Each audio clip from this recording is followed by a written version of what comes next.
الرحمن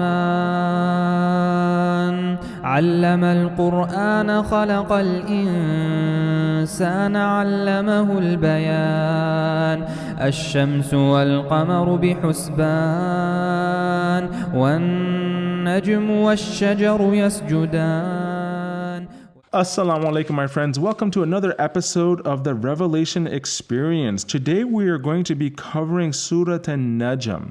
This is an early Meccan surah, and this is a surah that we believe was revealed to the Prophet, peace be upon him, shortly before or likely after the immigrants from Mecca traveled to Abyssinia.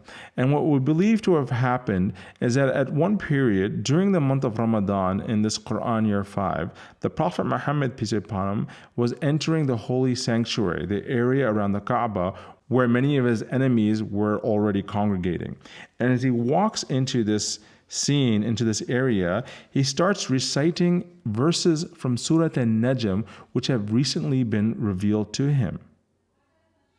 He says, "By the star when it declines, your companion is not mistaken, nor is he being misled." Right? Your companion. You'll hear the word sahib, right? Your companion. This is where the word sahaba comes from the companions. He is not mistaken, nor is he being misled, and he says nothing on his own.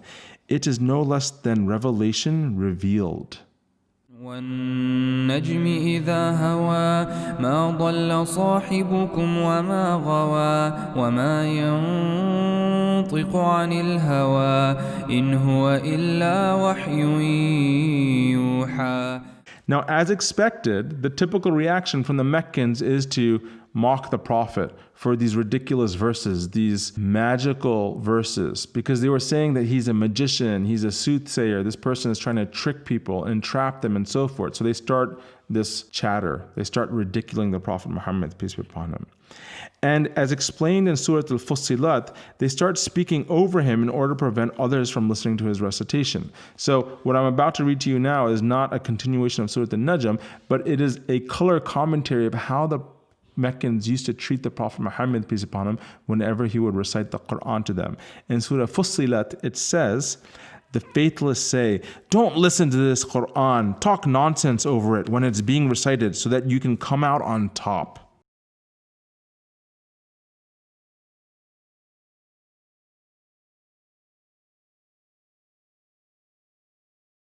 That's what they used to say to each other.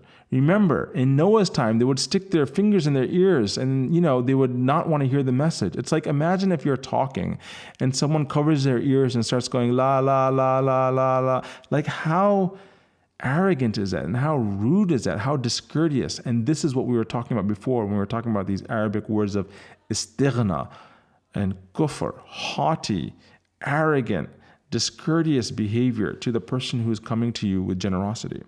And so Surah Fussilat describes the color commentary of what's going on in this scene. And I'm telling you all this so you can really get into the scene as if you were there, an onlooker, seeing what's happening as the Prophet Muhammad, peace be upon him, maybe on this dusty day in Mecca, is now close to the Kaaba and people are being so nasty to him. So despite their mockery, the Prophet Muhammad, peace be upon him, does what he always does. He pushes through, he perseveres like Noah, like Moses, like all these prophets who came before, these coaches who are showing him how to do it. And so what does he do? He continues to recite the entire surah until he comes to the last few lines where he says, "This man," speaking about the Prophet Muhammad, peace be upon him, this is a warner, just like the warners of old. The day of judgment is getting closer and closer, and no one can move it forward save God. So are you amazed at this narrative? Will you laugh and not cry, wasting all your time and useless distractions? Then know that you should bow down and prostrate before God and serve Him. هذا نذير من النذر الأولى أزفت الآزفة ليس لها من دون الله كاشفة أفمن هذا الحديث تعجبون وتضحكون ولا تبكون وأنتم سامدون فاسجدوا لله واعبدوا. So the surah ends with this command, فَاسْجُدُوا لِلَّهِ. Fasjudu is the word, the kind of the command form of sujud, right? So bow down, prostrate to Allah and worship Him. This is a command. And we know in the Qur'an, this command of bowing down comes, like I mentioned previously, I think roughly 14 times in the Qur'an, if I remember correctly. And the vast majority, about 12 of those 14 times, happens in the Meccan period because we're establishing relationship. We're defining the relationship between the creator and the created. And if we truly understood how thankful we should be to Allah, we would constantly bow down. If you think about it, it's a very natural tendency. Imagine for a second, you're in a bind. Let's create a scenario here. You have a flat tire in the middle of an interstate highway. There's no one to help you. You're trying to find help. You don't have cell phone service. You are just lost, right? And remember, I said human beings, we don't want to be lost. We don't want to be alone. These are just very uncomfortable emotions for us. So we are lost and alone. We don't have water. We don't know what we're going to do. And then all of a sudden, out of nowhere, imagine a tow truck comes, happens to see you on the side of the road. It's not a tow truck that you called or alerted. It just happens to be kind of coming back on a different trip, and it sees you there, and it comes over, and the guy comes out and says, "Oh, hey, buddy, do you need help? Let me just tow you back to town because I'm headed in that direction anyway." Just imagine this scenario. What would your reaction be? Would you stand up with pride and be like, "Okay, thanks. It's about time someone came in this town to help me out"? Or would your body actually hunch over and you would extend your arms wanting to shake this person or maybe even hug this person, and you would say, "Oh my God, thank you so much. I can't tell you how appreciative I am of you," right? Just think of your body language. You would be hunched over, you'd be made smaller, and you would be kind of giving respect and love to this person because of how much you appreciate them. That's what I envision as sujood, is this hunching over to its best degree where you're actually putting your head on the ground and saying, "Oh Allah, thank you so much for saving me. I was lost and alone on this journey, and you sent this prophet and all these prophets before to help give me a ride so I can hitch onto the back of them to take me to my destination. Thank you. You came out of nowhere and just saved me." To me, that is the feeling of sujood. And so what we see here is that these verses are so powerful. They're so eloquent and so moving. You can hear it in Hassan's voice and his presentation. It's so powerful that when the Meccans hear this command, "Fasjudu lillahi," what do? They too bow down with the Muslims who are around the Prophet Muhammad. They too bow down towards the Kaaba. Now, what happens when the pagans, who are the critics of the Prophet Muhammad, peace be upon him, have bowed down with the Prophet Muhammad, peace be upon him, when he mentioned these verses? Well, some of the onlookers can't believe this. Wait, what? This guy bowed down and you bowed down, and what were you guys doing? You were bowing down with the Prophet Muhammad? Have you joined these crazy Muslims and their cult? And so what do these people say, the people who bowed down with the Prophet Muhammad, peace be upon him? They spread this story. They fabricate a story saying that they thought they had heard that the Prophet was calling upon the sister idols of Allat, Al-Uzza, and Al-Manat as divine intercessors for God. They are saying, "Oh, no. He actually mentioned Lat, Uzza, and Manat, and so we were bowing down because he was mentioning our idols too, and so we were bowing down to our idols too." And they're giving this ridiculous story of why they bowed down. They're trying to save face in this situation. So now there is buzz around Mecca. People are saying, "Hey, we heard, that they said that Muhammad is at the Kaaba and he is actually telling people to bow down to Allat, Al-Uzza, and Al-Manat. He's compromising now." And in fact, so much we have proof because there were our fellow people, pagans, who are bowing down with the Prophet Muhammad because the Prophet is saying, "Bow down to Allat, Al-Uzza, and Al-Manat." So now you have all this gossip and stuff going throughout the city, and people are wondering, is this the case? Oh, wow, well, maybe we can end this fighting because he has finally agreed to compromise on this issue. This is the story that is going around in Mecca. But what does Surah An-Najm have to say about this incident in its own verses? The surah calls out these liars, and it says, "Have you seen the idols named Allat, Al-Uzza, and the third one named Manat? What? For you prefer sons, males, but then you assign females, daughters, as children to God? That's hardly a fair deal. In fact, they're nothing more than names that you've made up, you and your ancestors. God sent down no permission for you to do that. They're only following their own opinions and what they themselves foolishly desire. And so it is that guidance has now come down to them from their Lord. So see if they will obey God now, as they have always claimed they would. أفرأيتم اللات والعزى ومناة الثالثة الأخرى ألكم الذكر وله الأنثى تلك إذا قسمة ضيزى إن هي إلا أسماء سميتموها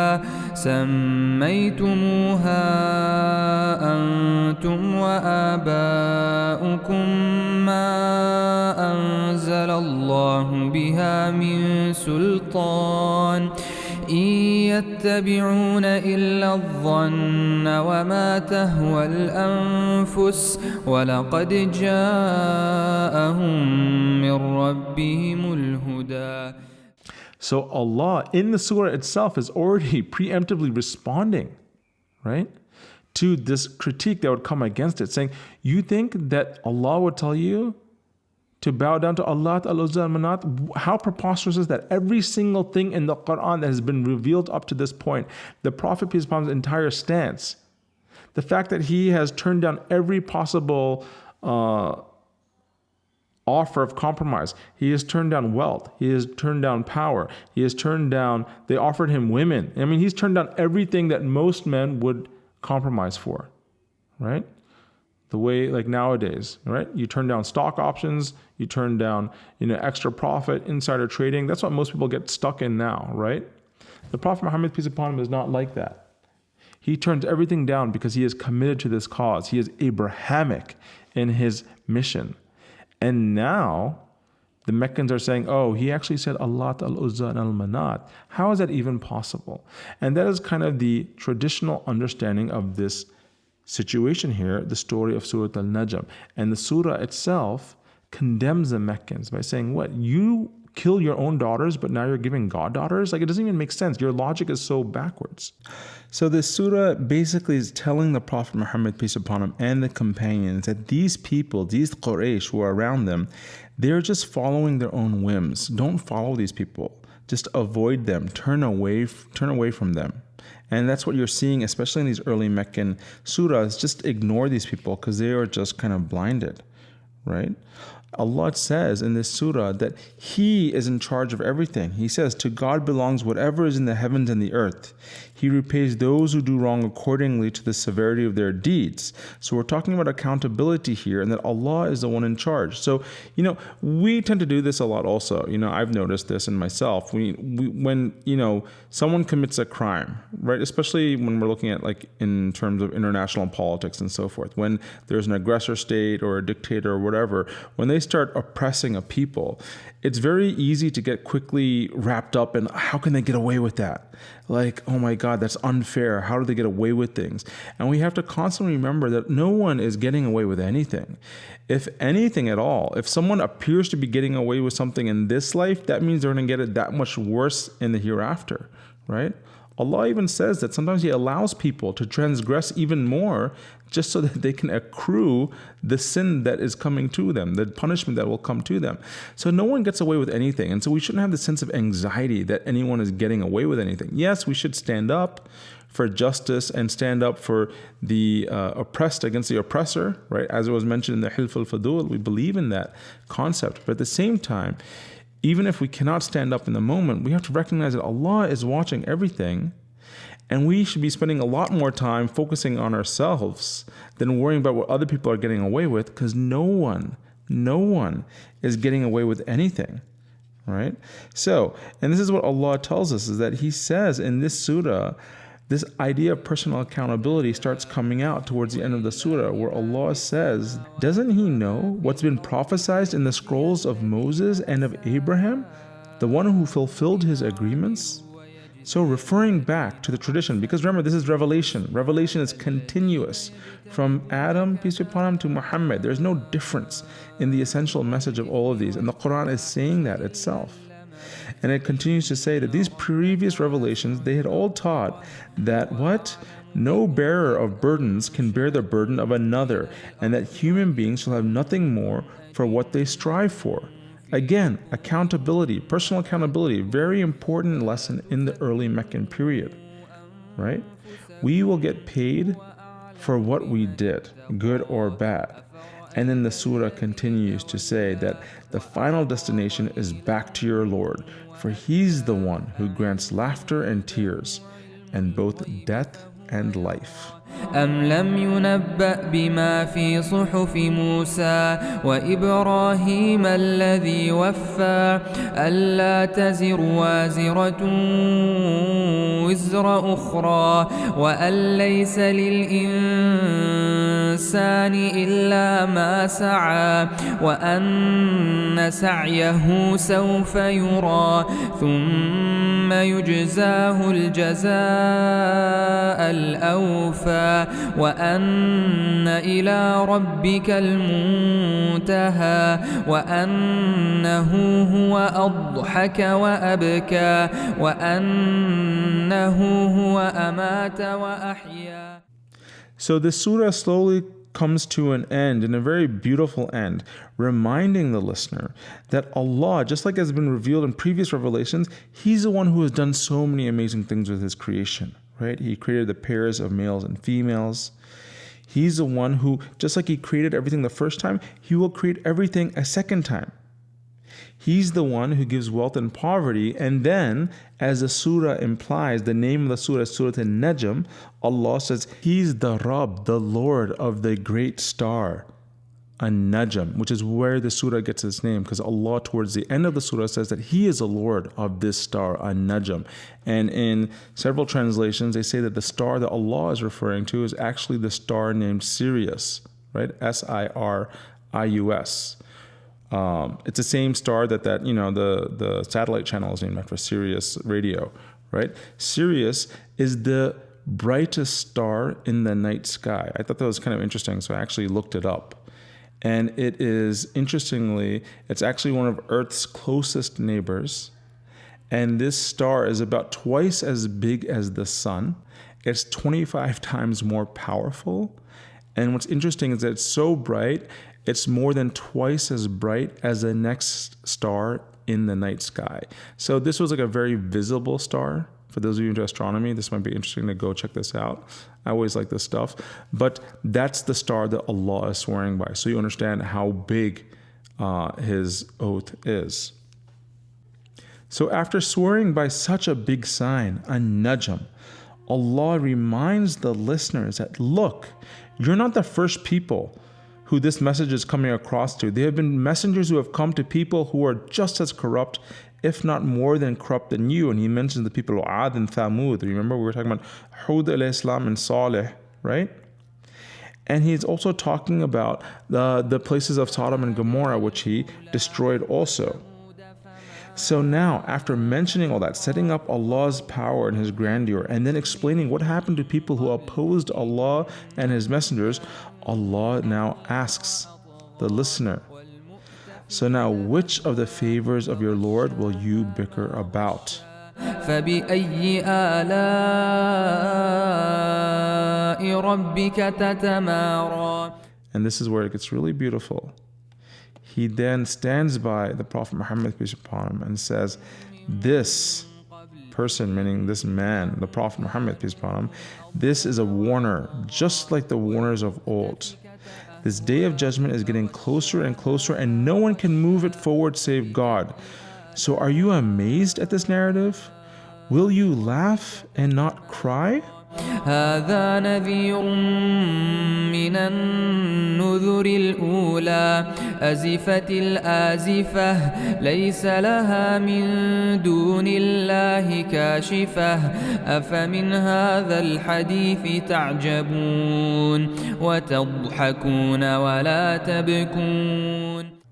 Remember, Allah before, in just the previous verses, He was saying that He is the one who grants laughter and tears and both life and death. And now Allah is asking the listener, will you laugh and not cry, wasting all your time in useless distractions? Then know that you should bow down and prostrate before God and serve Him. وأنتم سامدون فاسجدوا لله واعبدوا. فاسجدوا لله. So you heard that sujood in that verse. Make that sujood. And when the Quraysh had heard this, after hearing about Ad and Thamud and the power of Allah's capacity to destroy civilizations who disobeyed, they too bowed down with the Prophet Muhammad, peace upon him, because they were so enthralled by the verses of the Qur'an. And that bowing down that they did, that's what later spun off into this whole story about the satanic verses, because they had to come up with some kind of excuse to say how they were not captivated by the true Qur'an, but that the Prophet was suggesting that Allah had daughters, astaghfirullah. And so that brings to an end the story of Surah An-Najm. There's a lot more in this surah, but I kind of gave you a quick overview of it, a taste of what's to come, and you're seeing this grandeur, right? This posturing where Allah is showing them how powerful Allah is, and they better watch out. And so, very interesting surah to listen to, and it's very interesting because it also ties closely to events in the seerah. And so, for many of you who have listened to the episode about Surah An-Najm in the seerah sequence, this probably sounds very familiar, and that's okay. It will be repetitive. If anything, it's good that you're recognizing stuff, which means that you're becoming more and more familiar with the material. So that's Surah An-Najm. We're going to keep moving in this revelation experience. We're moving on to the next surah, Insha'Allah, in the next episode. Until then, I can't wait to see you guys all, Insha'Allah. I will see you soon. Assalamu alaikum. الذين قالوا ربنا الله ثم استقاموا فلا خوف عليهم ولا هم يحزنون أولئك أصحاب الجنة خالدين فيها جزاء بما كانوا يعملون.